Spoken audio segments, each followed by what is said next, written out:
तुम खुशियों की तलाश में हो, पर तुम्हें खुशी नहीं मिल पा रही।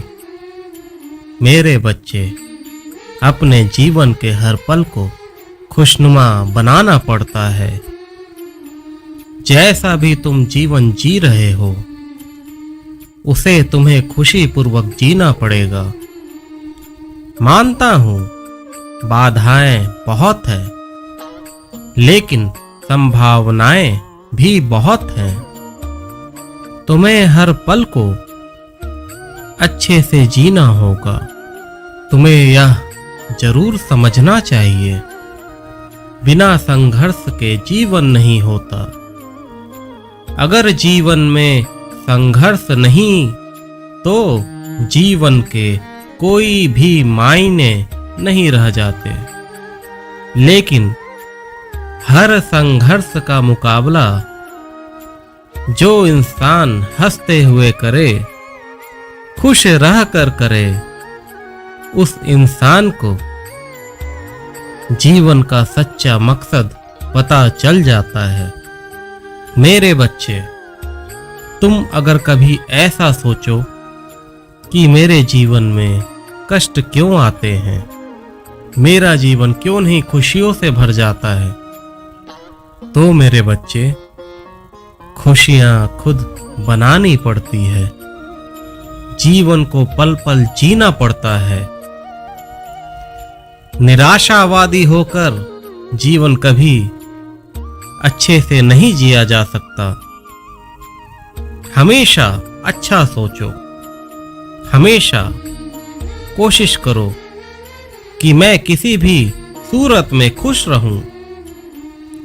ऐसी कोई भी परेशानी मुझे डगमगा नहीं सकती, मुझे हिला नहीं सकती।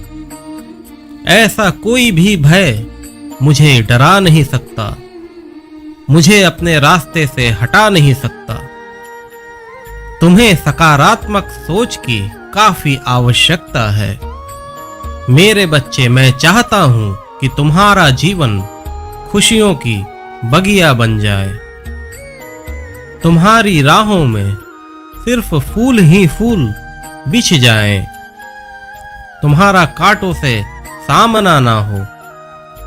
लेकिन मेरे बच्चे, तुम्हारा साईं भी कभी कभी मजबूर हो जाता है, जिसका कारण सिर्फ मेरे बच्चों का प्रारब्ध रहता है।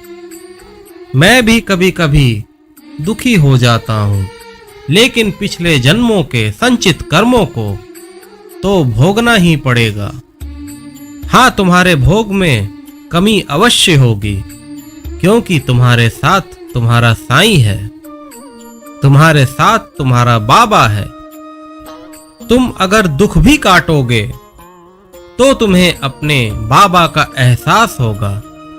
तुम्हारा दुख जरूर कम हो जाएगा। ठीक है, कोई बात नहीं मेरे बच्चे, थोड़ा दुख का समय है, निकल जाएगा। जैसे दिन और रात होता है, जैसे सुबह और शाम होता है, इसके बिना सृष्टि नहीं चल सकती।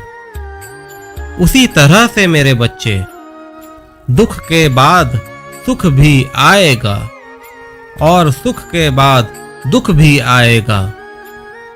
यह कटु सत्य है। लेकिन मेरी शरण में जो आते हैं, उन्हें शुरुआती दौर में काफी कष्टों का सामना करना पड़ता है।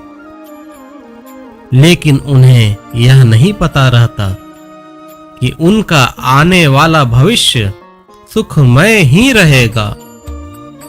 उनके प्रारब्ध में जो भी कष्ट लिखा है, उसे उनका साईं धीरे धीरे निकाल रहा है, ताकि आगे का जीवन सुखमय हो सके। मेरे बच्चे, किसी भी सूरत में तुम कभी परेशान मत होना। हमेशा भरोसा रखना कि तुम्हारा बाबा हर क्षण तुम्हारे साथ है। तुम्हें कमी किस बात की बच्चे, जब तुम्हारा साईं तुम्हारे साथ है। तुम्हारी ये सोच ही तुम्हें हर कष्टों से पार लगा देगी। कोई दुख तुम्हें डरा नहीं सकेंगे, कोई कष्ट तुम्हें डगमगा नहीं सकेंगे। मेरे बच्चे, हमेशा धैर्य धारण करो, हमेशा सबूरी रखो, क्योंकि धैर्य में ही तुम्हारा साईं बसता है। जीवन में कभी डगमगाना मत, तुम मेरे बच्चे हो।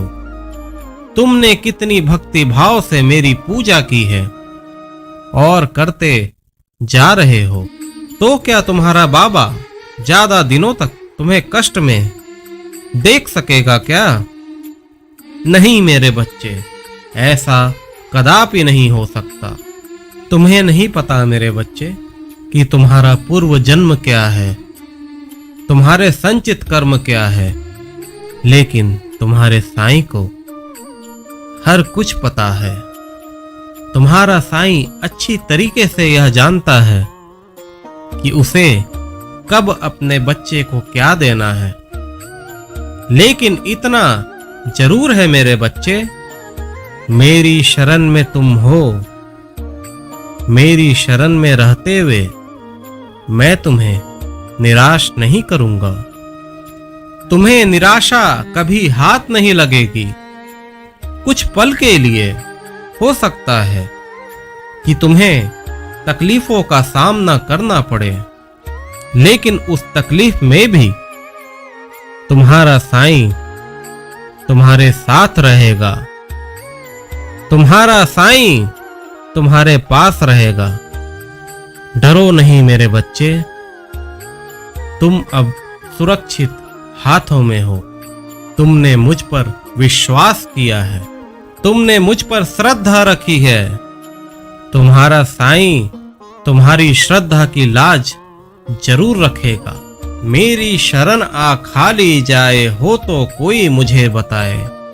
ऐसा कोई भी भक्त नहीं है जो मेरी शरण में है या मेरी शरण में आया है और उसे खाली लौटना पड़ा हो। मेरा भंडार पर्याप्त है। मैं तुम्हें सब कुछ दे सकता हूं। दुनिया की वो सारी खुशी तुम्हारी झोली में डाल सकता हूं और जरूर डालूंगा, लेकिन उससे पहले मुझे तुम्हारे प्रारब्ध की सफाई भी करनी होती है। भरोसा रखो, श्रद्धा रखो, अपने आत्मविश्वास को हमेशा मजबूत रखो। तुम्हारा साईं तुम्हें कभी भी भटकने नहीं देगा। तुम्हारा साईं कभी भी तुम्हें सोचने नहीं देगा। तुम्हारा साईं वो हर कुछ पूरा करेगा जो तुम्हारी सोच में व्याप्त है। धैर्य रखो और अपने समय का इंतजार करो। खुश रहो मेरे बच्चे।